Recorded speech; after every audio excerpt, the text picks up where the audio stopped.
Hello and welcome to our video on how to smudge with white sage for craftmoor.com.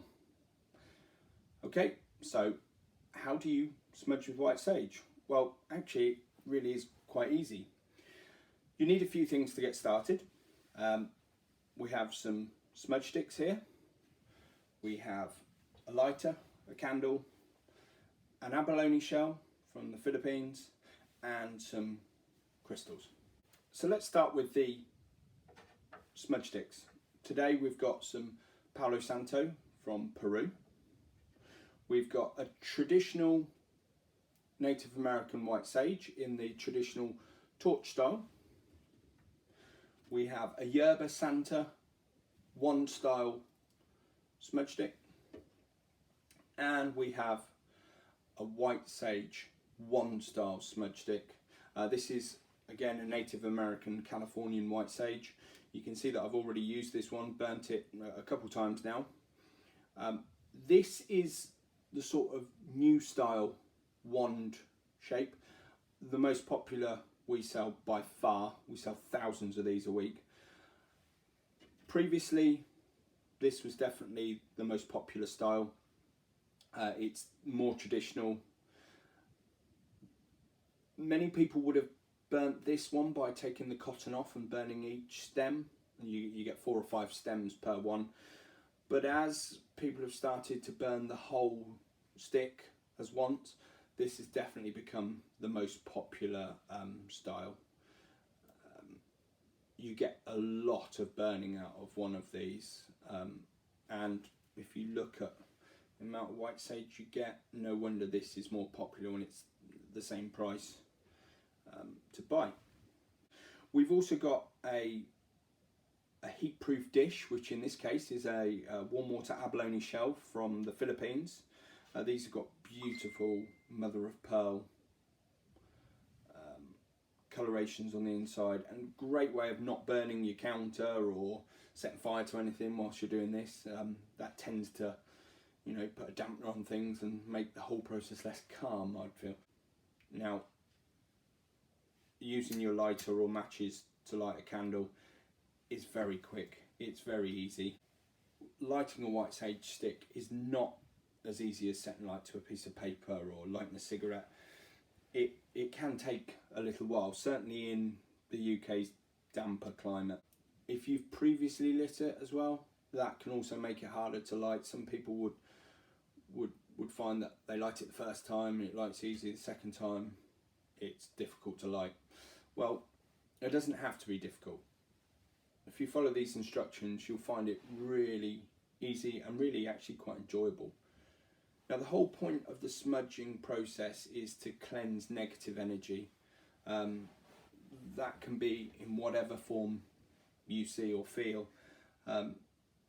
If you actually take time with the process and own the process, you'll find it really relaxing. It's almost meditative. Certainly is for me anyway.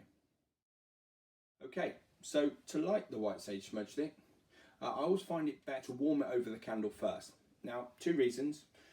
One, the heat of the candle just helps to lift any moisture in it. But also, the second reason is that before it lights, you get this wonderful smell of all the sage oils within the smudge stick starting to evaporate, starting to heat, and it gives a really nice strong sage smell. You get the smell of sage without the smell of burning, just for a few seconds, and it's amazing. Now, I always find it's best to start by warming the stick like this, but then try to aim for a 45-degree angle with your hand away from the flame and just start doing circles around the flame. If you make them circles, the circles slowly smaller and smaller, and then just let the flame lick the stick like that, you'll see that you get a really nice smoke appearing. Now, if you just want a little bit of smoke, you'll find that that's plenty. You can rest it in your shell. You've got plenty of smoke coming out, more than enough to cleanse the crystal's energy.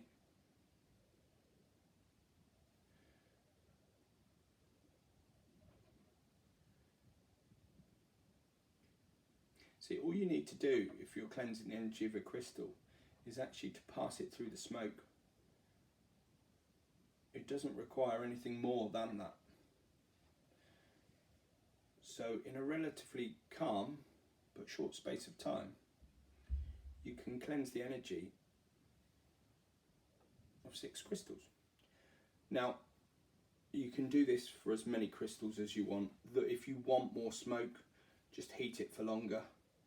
You'll notice that it doesn't actually catch a light often or very much, but you don't actually want a flame, you want the smouldering of the white sage instead. If you want to catch it alight, hold it at the 45-degree angle, leave it in for a bit, and then it will catch. Now, if you want to, I've got to dodge that smoke there. If you want to smudge a person's energy or a room, you can literally just pick up the shell, take it to where it is. For a person, you can go round the points of them, just passing the smoke around them. For a room, you can do the corners of the room. It can all be done in your abalone shell, all with one white sage wand. Now, you can see that we've done the 6 crystals and we've barely burnt any of the wand. These really can last for weeks. Some people like to burn them more like an incense, so they'll have it in the room, they burn it for a while. Don't expect it to stay smoking for more than a minute or two. They're literally just natural dried sage. They've got nothing to keep them burning like some incense does. So it will slowly burn itself out. Obviously, don't leave it unattended at any point, lit. Same with the candle. I don't feel I need to say that, but I don't not say that just in case. If you want to put it out, you can roll it around in the shell for a bit. It just crushes some of the embers down. It won't fully extinguish it because it burns inside as well, but it will lessen it for you. And that's about it really. I would just add to that it's really important to make the smudging ceremony your own. Take time to do it. It doesn't need to be rushed. It can take you, like I've done, 5 minutes. It could take you an hour. Some people like to dress up for it. Some people like to do it with very few clothes on. Some people like to do it outside. Others do it in a sacred space in their house or on their altar or something like that. It really is up to you. The whole idea of crystals and the spiritual world here is to start listening to yourself. You know, whatever you feel is right is probably right. That's the main thing I think that I've taken from the years of working with crystals, is listen to yourself. You have everything and every answer already inside you. You just need to listen to yourself. Right, well, that's it for smudging with white sage for craftmoor.com. If you'd like to see any more of our videos, smudging with any of the Palo Santo or the Yerba Santa, I intend to do those within the next few days or weeks. Hit the subscribe button and you'll be able to see them on YouTube. If you found the video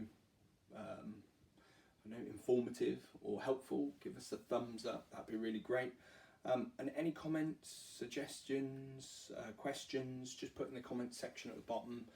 You can find us on YouTube under Craftmoor. If you want to find us on any social channels, we're at Craftmoor. We're craftmoor.com to see what we do.